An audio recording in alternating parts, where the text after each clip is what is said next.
They say there's a genius inside all of us. The key is, how do you find it?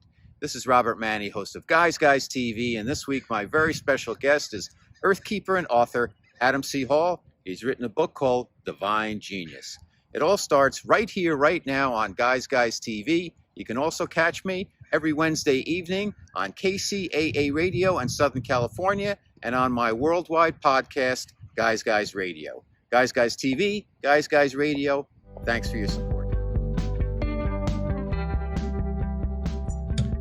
Okay, Guys Radio. This is my favorite portion of the show because I get to talk with another really cool guest who has really something of value to add to me, to you, to all of our listeners out there. He's really done some amazing work. He's a regular guy, but he's done extraordinary things in his life, and he's at the midpoint. He's not done. He's got a lot going on. This is his second book. I would call it the second and kind of an autobiography series. It has a lot of teaching in it and amazing work. He's a friend of mine. His name is Adam C. Hall. He's an author, speaker, futurist, social architect, impact investor, advisor, conservationist, founder of 3 successful real estate development companies before personal and professional devastation forced him to reevaluate his life, and he became a trained shaman, a teacher of Course of Miracles, which is nothing to sneeze at. I mean, that's a really big deal. He's also created a company dedicated to people, planet, profits with purpose.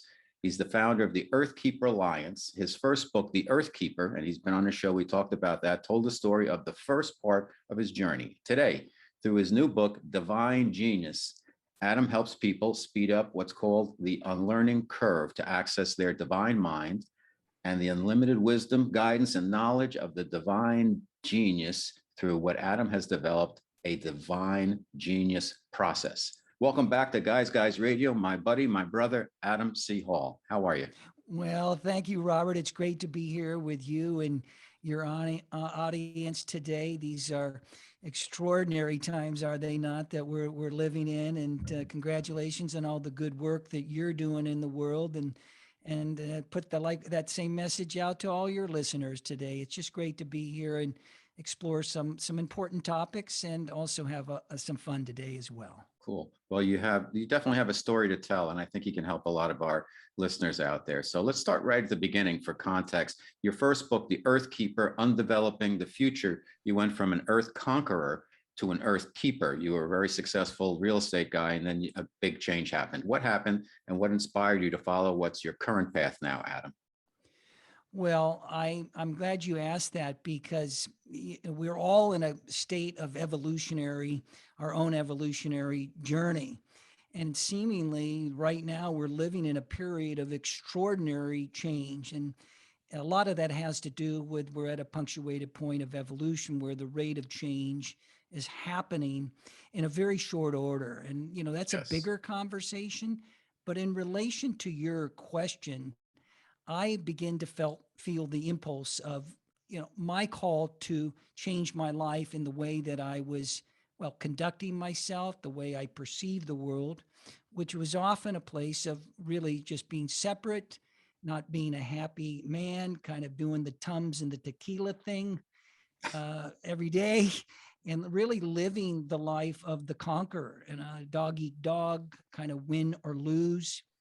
And, that is what I found is a very finite mindset. And it began to precipitate really disease, not just dis-ease, Robert, but dis-ease in my life, which ultimately, as we know, leads to kind of death.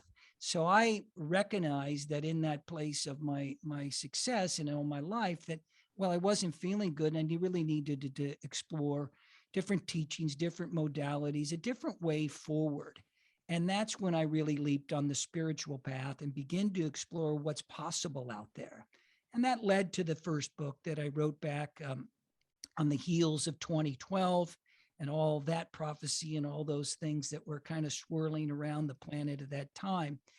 And that really was the big leap, the initial leap. And and I believe that each of us are in a period of an invitation where we can take that leap. We can take the power back, if you know what I'm saying, and make the choice to leap into, our genius. And hence that led me to commit myself more fully to the path, which is really how can I serve the planet in the most effective way? How can I create impact in the world through my work, through my message, through my service? And of course, it's also supporting my heart. It's supporting my soul, and it's helping to really fulfill a lot of joy in my life. So I've decided that's the best route to take, and give up the conquering and step into how I can support others and uplift this planet during these times of change. Excellent. Okay, so as part of the new book is called Divine Genius, The Unlearning Curve. Let's start at the beginning there. Based on your experience overall, how do you define genius, and what is the unlearning curve? Well, genius it's such a misnomer, because when we think of genius, I mean, of course, you probably think of an Einstein or a Tesla, or the idea of that there's this remarkable intelligence that exists within some people, but not another. Well, I'm here to say that that is not true. Every single one of us has a genius. And how I define that, the genius is the embodiment of in our own lives, the presence of our body, mind, spirit, and soul, the alignment of those attributes that all of us have as human beings, but bringing them into alignment, bringing ourselves into a consciousness, an awareness of who we are and why we're here, allows us to express this greater genius within ourselves. In other words, we can bring forth our stories. We can bring forth our gifts. We can bring forth our voice. We can bring forth whatever that may be as uniquely defined by each of us. And in that journey of aligning with body, mind, spirit, and soul, we are able to really unleash what is I call the genius within ourselves. In philosophical speech, spiritual speak, it can be referred to as the Buddha mind or the Christ mind. It's been referenced as whole mind. I like divine mind, whatever that is for you. But for my reference point, it's the genius that is inspiring ourselves to step forward. And what I found, in which is became the subtitle of the book, The Unlearning Curve, Robert, is that the genius is something that has already been given to us. Yeah, we can learn. Yeah, we can read. Yeah, we can educate and grow. All great. But what good is all of that if we're still functioning from a mindset that limits our ability to jump into our genius, our whole capacity? And that's the idea of the unlearning curve, that we must unlearn the ego mindset, the separate mindset, the mindset that makes us play small, that makes us feel shame, makes us unworthy, that we seemingly are lost in our own wounds and victimhood, to unlearn that. And I put forth a genius process to unlearn that and then leap right into what has been given, the genius mind. It sounds like, Adam, that everybody has has that inside. It's the divinity, the divine spark that all of us have, whether it's a Christ consciousness or the Buddha mind, whatever. We have that, and it's part of the journey, if you will. And the process is to eliminate, just unpeel the layers away so that can thrive. And I think you've done an excellent job in the book with that. And you've had a couple of, your path was you learned Course in Miracles. You became a teacher in that. You went to Peru a few times. You took ayahuasca.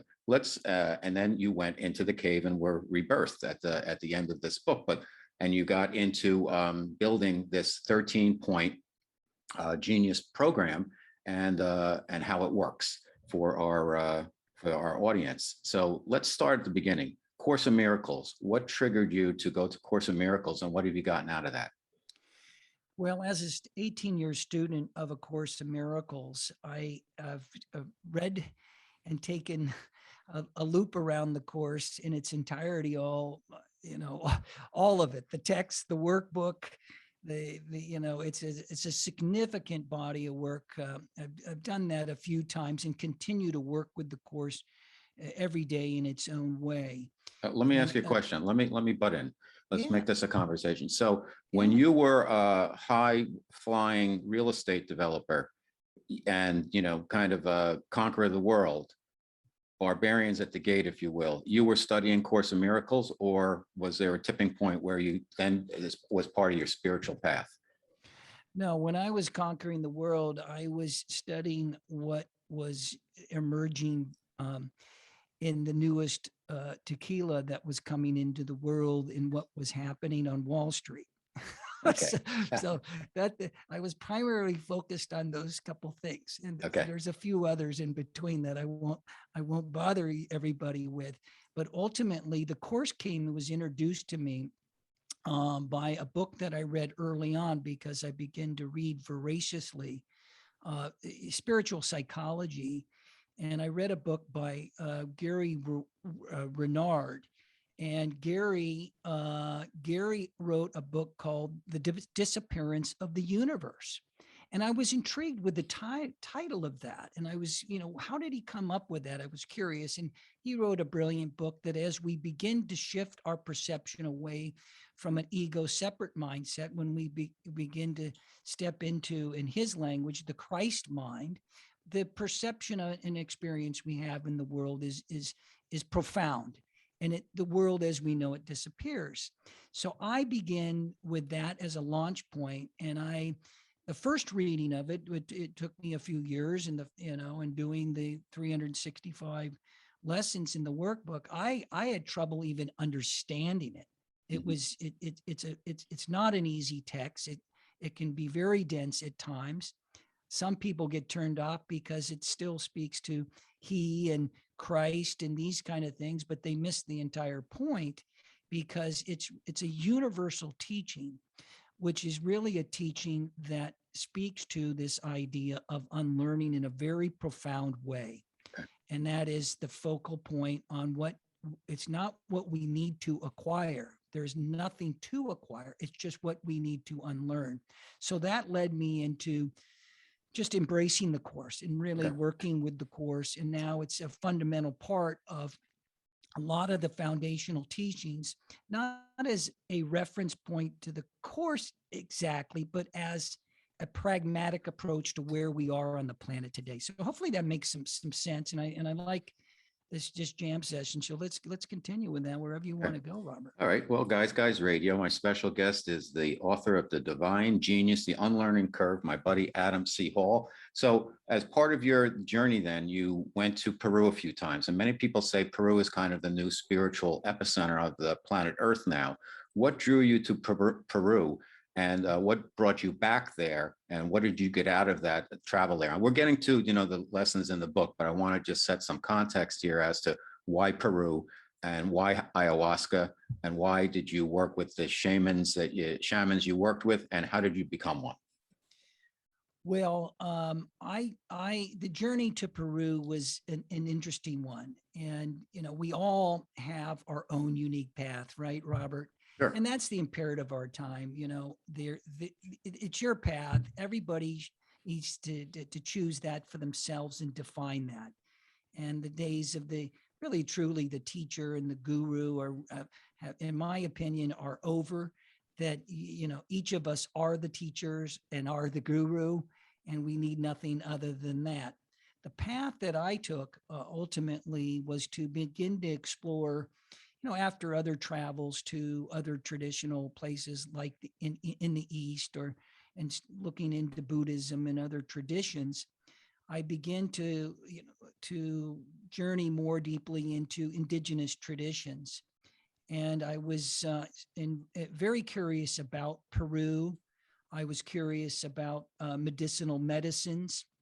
And I began traveling there back in 2005, and initially going on journeys there. And well, retreats kind of a generous word. These are a little more than retreats. You're not retreating. You're actually stepping fully into your truth and your power. But I went there with our mutual friend Alberto Villaldo, who's been on your show as well, and began my journey there. And Peru ultimately became what I refer to as my holy land, the place that I go to do the deep work, and I begin to connect with the ancient traditions and lineage of the medicine women and men of the Andes, of the Apus, the holy mountains in Peru, and then begin to do the works with the medicinal medicines, primarily the ayahuasca, over in the deep into the jungle on the Madre de Dios River, the Mother of God River, and I have been traveling there ever since. But I only go when called. In other words, if I'm being called by the lineage that is inviting me to go through a rite of passage or an initiation, I'm listening to that and I show up. And so that's what really led me to Peru. Other than its absolutely epic beauty, its traditions, its people, its power, its medicine, its grace. It's just become a very, very powerful place. And I encourage everybody at some point in time to explore that for whatever it may be for them. Yes. Let me ask you about ayahuasca, and then we'll move on, because I think it's a term, and it's something that's out there. Like, you can be in Williamsburg, Brooklyn, and go to your local shaman and do ayahuasca, but not that many people are doing it, quote unquote, with the way you're supposed to do it. Let me ask you this though, Adam. Do you feel that this is something that worked for you, and did it work for you? And do you think it's something that most people on a spiritual journey need to do or don't need to do? I'll tell you for myself, I have no interest in it. I don't know what, I don't think at where I am right now, I would get that much out of it. I could be completely wrong. But for those of us out here listening who have not done this, what is your take on that? What would be your recommendation or advice? Well, it's an important topic today because of what's happening in the medicinal area. And before I answer, I just want to make a disclosure, and it also answers part of your question. Medicinal medicines are not for everyone. Okay. Whatever they are, peyote, mushrooms, San Pedro, ayahuasca.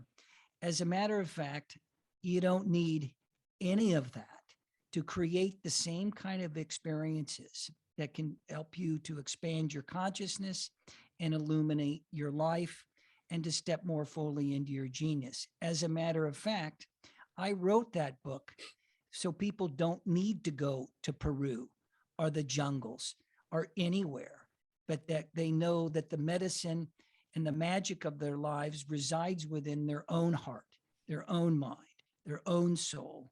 So hopefully that gets a little more of a context about why and why not. To your point on the first part of the question, it did make an incredible difference in my life. And I can speak to this in the context of, right now there's pop-up ayahuasca events going on all over the globe. I mean, I would predict in Los Angeles or San Francisco or, and wherever it is, that this weekend there could be a dozen of these ayahuascas. And I do want to urge caution here for those of you that are exploring that, because I adhere very strictly to the proper usage of the ayahuasca or any medicinal medicines. And when I say that, I mean that I know who the ayahuasquero is, that he is a master. I know where the brew comes from. In other words, is the person who's holding the ceremony. Did it fly on a plane and was handled by different people? These are powerful energy medicines, and how they're brewed and what's brewed in them are a big difference. So it's not for everybody, but I got a lot out of it because it helped me let die away the parts of myself that no longer served me. And it became the underpinning of the divine genius, the unlearning curve, Robert, because I start by asking, can I get out of this lifetime alive? And it's an interesting question in its own right, isn't it? Yes, it is. Well, go ahead with the answer to that, because I know that's that's the perfect segue there. How can we get out of this lifetime alive? Well, what's important to just a little context around the question. We of course we physically die. So I'm not talking about do we get out physically out of our lives. Everything dies, and so too will the sun. The point is that when we identify strictly as a body, then the answer is no. We don't get out of this lifetime alive.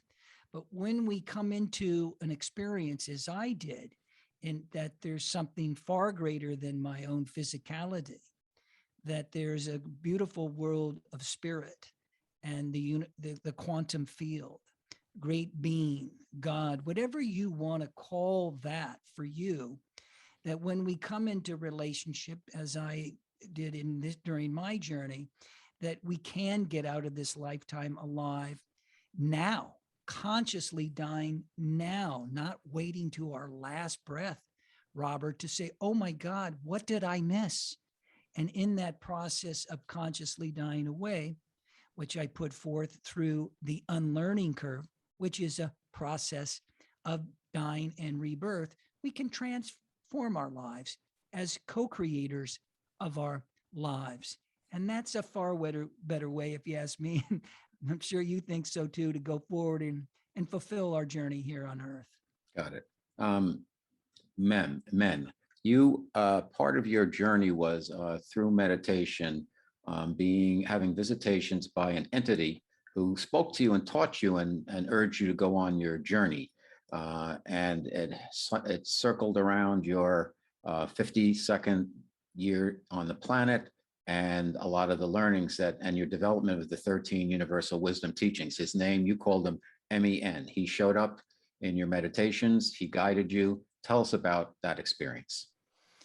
Well, I'd be happy to. And I reference in the book that I made contact with an ascended master that I ultimately gave the name Men to, MEN, not as a gender connotation, but men in the Mayan cosmology is an archetypal energy that is known as the eagle. And the eagle in the Mayan cosmology and indigenous cosmology is the high seer. If you think about it, flies high, it has powerful eyesight, and it also has great imagination and great vision. And Men became my guide. I decided that I would pay attention to the invitation. And in paying attention to the invitation, I was invited to sit through a meditative transcendent journey that had nothing to do with any medicinal medicine, by the way, and that the invitation was to sit with this powerful master that shared these 13 wisdom teachings. And it became very revelatory because it began to really expand not only my own consciousness and kind of blew the boundaries off my space, but it helped me in my shamanic work to be able to engage both in the physical 3D world as well as in the fifth dimension, the 5D world, and beyond for that matter. But I don't want to get out too on the edge here with you. But that journey of connection point is our guide. And I think I'd like to just offer to everybody that we all have our guides. Maybe, if you don't believe in angels or guides or whatever it is for you, but there's physical guides and non-physical guides. And these are they're there for us to help us on our journey. And Men came to share his journey with me and his wisdom. As a matter of fact, I have an image of him that is the cover of my book. And he is the great rainbow condor eagle that flies high. And Adam's holding up showed me the way. Yes. Adam, for our listeners, Adam's holding up a picture of the beautiful eagle, rainbow eagle that adorns the cover of the book, Divine Genius, the Unlearning Curve. My special guest on Guys Radio, Adam C. Hall. So men gave you 13 universal wisdom teachings, and then you developed a process where there's kind of 5 questions, if you will, that you ask yourself. But the first teaching, number one, and my question is, why is this number one? I think I know why, but I want your take on it because it's your development, and it's called forgiveness. Why is forgiveness so important? Because part of it's self-forgiveness as well as forgiving others, right? Well, your intuition is spot on, Robert, and and it's number one for a very specific reason, as you could well imagine. It forms the basis for all the other wisdom teachings, the other 12. In other words, it's like if we miss this step on the path, then we can't even really take any more steps along the path to discover our genius and unlearn the ego mindset that no longer serves us, that keeps us in separation. What's important about this teaching on forgiveness, and I reference it as true forgiveness, because in the traditional sense, if you think about it, Robert, we are engaging in a life where things happen. We do we do shit. Other people do shit to us. So we have all kinds of traumas, belief systems that are associated with our life's path. That's just how it works in the world that we're functioning in. And the idea of true forgiveness is not to dismiss an event or what happened. And I don't want to be de minimis to anybody that's experienced any kind of abuse or verbal or physical rape or anything of this nature, because we live in a world where all these, well, very challenging things do happen to us. So the point of true forgiveness, and is really emanates directly from the teaching of within the Course of Miracles, is how do we navigate through an experience that's very traumatic? Because those experiences, we know, wire our brain in certain ways. Fortunately, new science is showing us that we have very malleable brains and that we can rewire our brains. And we can do that if we stop living in the future's past. In other words, it's been clinically proven that we are making decisions based upon our life's journey. So we build up belief systems and traumas and we embed them within our own body. So shamanically, we know what we need to do is to go through those traumas. But when we think of forgiveness, and I just take an extra minute, so thank you for giving me a minute on this, because you don't take anything away from the show. This is what I really want people to know. I really want them to go, know man, this, go. the power of this, because when we take this presence of true forgiveness, we're able to free ourselves of the wiring and the firing of our brain and our inner psychology of the experience. And let me share why. Because in the forgiveness that we know it, we seemingly are forgiving somebody. Well, they did this and this and this, and it happened to me. So, and we're judging that experience. So that is a way of not freeing ourselves beyond the experience, because we stay in the victim perpetrator mentality. We try to rescue people. Just think, oh, I'm going to rescue somebody. I want to help someone. That comes from our heart, and it's noble in many ways. Yet it's an aspect of the ego mindset that lives in this separation where we're having these victim perpetrator experiences. So how do we get beyond that? We get beyond that with true forgiveness, which says, I forgive myself, as you pointed out, numero uno, and the other person, not for what happened, but I'm going to forgive them for what did not happen. And the power of that says, oh, I'm no longer the victim. I'm no longer the judge. That I'm no longer innocent or guilty. It gets beyond all of that traditional way of thinking of forgiveness, because when we forgive somebody for what did not happen, and what did not happen was we forgot the place that we are one, that there is an interconnectivity of all things and all people. And in that place, there is that connectivity, that oneness, the presence of love is always there. There is no hate. There is no guilt. There is no judgment. There is no me or you. There's only the place we know each other as one. And in that place, it begins to lessen the power of the event. As a matter of fact, it could be quantum and it can be instantaneous. So that's a beautiful way to begin to think about forgiveness, beginning with ourselves and others. Nicely stated. Very nicely stated. So there's a total of 13 different wisdom teachings: purpose, death, divine life, peace, love, true function, etc. I don't want to, we don't have to get into every single one because we want people to buy the book. And then there is a 5-step process, which I would like you to discuss, Adam, because in the process, you ask a question: what do I need to know about? And ego seems to be always involved. You listen for the answer, you acknowledge the problem that ego has caused. And again, ego comes up. Be open to the solution by asking how to approach issues. Again, that ego has created, and then activate your genius mind by asking, how shall it be? Now, I just gave the shorthand of that. Tell us about the genius process you've developed, Adam.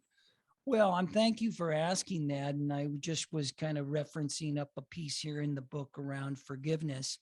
But I want to keep this succinct because in the book, there is a step-by-step, 5-step process about how to undo the ego mindset.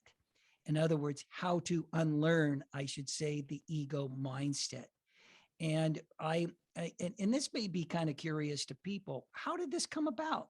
And let me just give you a quick little answer to that, because early on the path, I realized that, I could take off on the journey and maybe just end up staying in the woods and staying in the teepee or the ashram. No, that wasn't what Spirit said. I could come back and I could go, well, wait a second. I don't like it here. I'm going back. This classic Campbell, the heroine's journey as well. Come back and say, oh, no, I'm just going to go commercial again. And I didn't really learn anything on the path. You can come back and bring something new to the world. In other words, a way forward for where humanity is right now to move beyond the challenges that we're facing. And the genius process is what came forth for me, because what it does is it's a process that allows us to question the ego mindset. Robert, we all share 3 things. Everybody shares 3 things. As diverse as we are, we all share 3 things. One of them is this ego mindset, this idea that we're separate. We all have another choice, which is our genius mind, our whole mind, our authentic self. And thirdly, we have a ability to choose between one or the other. And the genius process is not a matter of saying, what is my genius? What is all of that? It's a matter of unlearning and looking at that ego mindset. So these 5 steps allow us to look at and question that life that we've been living. And it brings it in the context of forgiveness. It brings it in the context of purpose. It brings it in the context of these wisdom teachings, because when we move through all 13 of those wisdom teachings and we use the process, we move through a journey that takes us to unlearning a mindset that no longer serves you. Nicely done. Nicely done. You talk about also, Adam, the spiritual DNA. What is that? Well, I love that you asked that, Robert, and I appreciate That's that what we do here on Guys I Radio. appreciate that you uncovered some of the hidden gems in. Oh, I love it. It's a hidden gem in the divine genius, and there's a few of them, but that is one of them. All the shows I'm doing, you're the first person to ask it, so good on you. And the idea of our spiritual DNA is that if you think, I want to just create a little imagination for your audience. If you think of a helix that spirals up, and in that helix, that weaving between, let's say, our earth nature and our heavenly nature and our connection to heaven and earth in spiritual speak, that there is an embodiment within our physical field, within our cellular body, within our DNA, that what our dear colleague and brother Bruce Lipton has been talking about in his great work around epigenetics, and how we can activate aspects of our cellular body and our DNA by in relationship to our environment, meaning our environment of where not only where we're living, but what we're putting in our body, what we're putting in our mind, what we're listening to, and all the noise and junk and all the toxicity in the world, that we can move our energy and our frequency into a higher wave of frequency, like our moving beyond alpha or beta or delta waves, moving into our higher frequency of our mind. And in that place, we begin to unlock the dormant DNA, which is, there's spiritual DNA that I reference, because that DNA in the body begins to experience light. So the light within the universe, the light within another human being or all living things, maybe you connect with an animal or a dog or a cat or nature, that light activates us into a place of connection that is a spiritual connection, for lack of a better word, or a deeper conscious connection. And within our cellular body, we have the ability to do that in the membrane. So in the membrane of our cellular body is a brilliance that says we all are connected. And so what I found in giving it that name, spiritual DNA, that we are in a place where we can engage that within our own lives right now, without waiting for some teacher or ayahuasca or anything else, that your DNA can become alive and active to fully express the totality of who we are. Does that make some sense? Fantastic. Very well stated again, Adam. Divine Genius, the Unlearning Curve. Adam C. Hall is my guest. We've got time for a couple of quick questions. Part of the book is, one of the things I love about the book is it moves around between Adam's physical journey down to Peru and back, some looking back into his 3D life, if you will, here in California, as well as the learning and the development and the exposition on the Divine Genius 13 teachings. For your physical journey down to Peru, you actually went through, we touched on it earlier, but maybe quickly we can touch upon this again, and that is your rebirth at the 52nd year, where actually it culminates in your going out into the cave, the serpent cave, and having kind of a rebirth, if you will, that ties in line with your kind of your journey, if you will. Your spiritual journey. Well, absolutely. Without giving away the ending, I will say a couple things that I think are very invitational to the listener, and that is in the quest. And I reference this as the quest for the Holy Grail. In other words, the quest to get out of this lifetime alive right now, the quest to reach in and embrace ourselves in our totality of who we are, in our genius, our Buddha mind, our Christ mind, our higher mind, whatever that is. In that quest, there are crumbs along the way, or guides along the way. And if we're paying attention, we follow them. So during my 81-day period of working with this ascended master, Men, I came to the 40th day, and there was a great revelation. And that revelation just wasn't spoken by the ascended master. As a matter of fact, that revelation came from Mayan cosmology. And the Mayans mapped a cosmology, a calendar that is accurate to the T. In other words, it's based in not only their form of science and their technology, but it's all based in mathematics.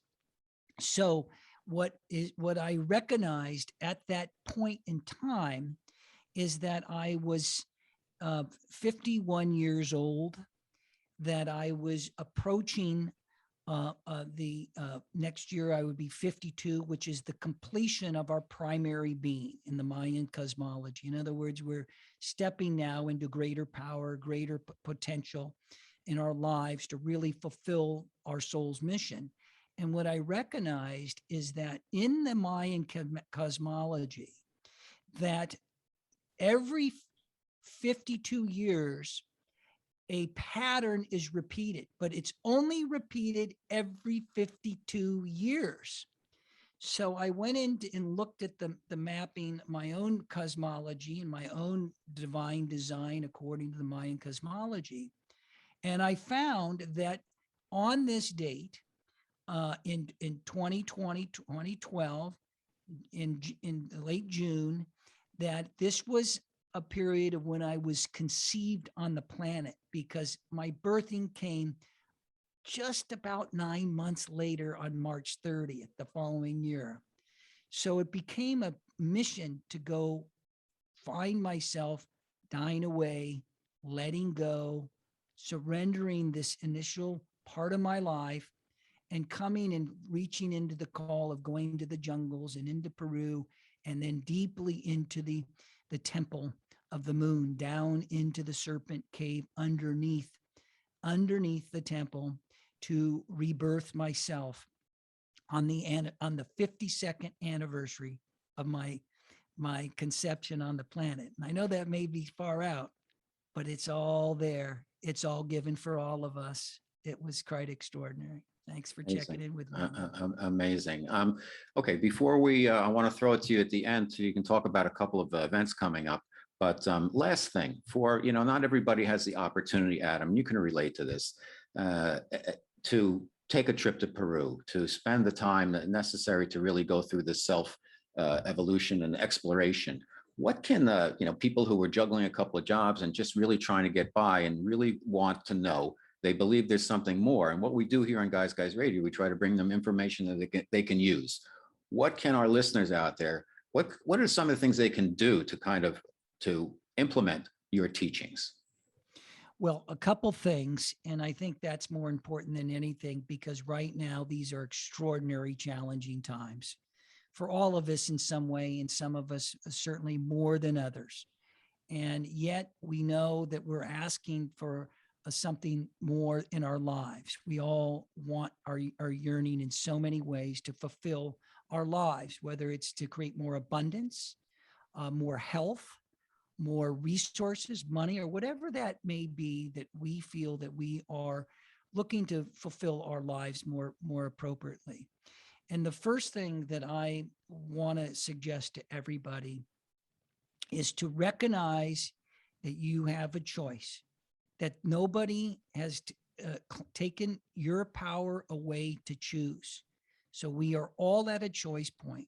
And will we choose the old paradigm, the old structure of separation, dog eat dog, survival, working to just get by? Or will you choose to step into more power of your own genius, of your own life? I'm not talking about what is it. I'm only saying choice. So first thing is, you make the choice to say, I'm going to claim my power and choose to really fulfill my life in new and powerful, dynamic ways. 2, once you make that choice, the most important thing is you begin to show up for yourself. This isn't selfish. This is about self-love. This is about self-acceptance. And forgiveness is certainly the beginning of that journey. That's why we spoke about it. And that's why I talk often about it and practice it every day. But that is the next step, is showing up. And if that means listening to a Guys Guy Radio, some other podcast, reading a book, and creating a process where you begin to look at your life in a constructive way, not a condemning way. So you show up, you begin to take the actions that are necessary. Awesome. 3 is you dedicate a few moments of your life every day throughout the course of your day with your primary relationships and at your place of work and in your own place of just nurturing your own life, to attend to this part of your life, which is the most sacred. It's the genius part of our lives. In other words, you get to look at the old way and you get to look at the new way. And soon enough, at some point in time, the wind will lift you off your feet and you will go into a deeper part of your own spiritual exploration, and then really come into a greater power. So those are three things, three steps that I think that are simple that you don't have to go anywhere. You can do it right now. Awesome. My special guest, divine genius author, The Unlearning Curve, Adam C. Hall. He's also my friend and my brother. And I'm so glad he's back on the show, and you did a magnificent job. I want you to take a minute or two and tell us where people can learn more about your work and also some of the events you have coming up. Well, thank you, Robert. And it's just been great to be here with you again. I'm thrilled and honored to be in the presence of doing this work with you on the planet. Invite everybody to do the same. And I would like to invite everybody to first and foremost, come on over to the website, www.adamhall.solutions, www.adamhall.solutions. And if you go there, I am offering something, I'm giving away something that I think is really important right now. And it's called The Little Book of Genius. And it's in this ebook. It's a digital book, and you can get in. It's about wisdom for abundance. In other words, let's end our scarcity mindset. Let's end that idea that we are lacking. So in this book, there's some of those wisdom teachings are revealed, and some of the things we can do to create more abundance in our life. So I encourage everybody to get that. Of course, Divine Genius, The Unlearning Curve is available on Amazon worldwide in both paperback, Kindle, hardback, and audio now. I encourage you to pick it up because you can take the journey, empower yourself. We don't need teachers. We don't need gurus. You can take that step today for yourself, for your family, for the planet. So check that out. And then lastly, coming up on October 16th, I want to invite everybody to an extraordinary event to please join me as one of the primary hosts on Global Oneness Week that's being produced by our friends at Humanities Team. It's an extraordinary event, and many, many speakers will be sharing their tremendous wisdom and practices that can help you on your journey to genius. And during that week of October 16th, you can tune into a couple things that I'm doing with Bruce Lipton, Alberto Villaldo, Shamanine Jane, Lynn McTaggart, and Paul Hodkin. So there's going to be some exciting things that I'm doing there. And in that process, you can really quantum leap into your greater potential and feel better about your life. Again, it's Global Oneness Week. You can just Google that and sign up. That availability is available now to do that. And very excited to be sharing those kind of events with you as we go forward. All of you, please join us. Okay, very good. My friend, my brother, the author of Divine Genius, The Unlearning Curve, and Earthkeeper, Adam Hall. Thank you, buddy. Thank you, Robert. It's great to be here with everybody. Look forward to seeing you all out on the path. And these are amazing times. We got this one. Let's do it. Enjoy the guests and content we bring you each and every week to Guys Radio. And please support us by subscribing to our channels. Thank you.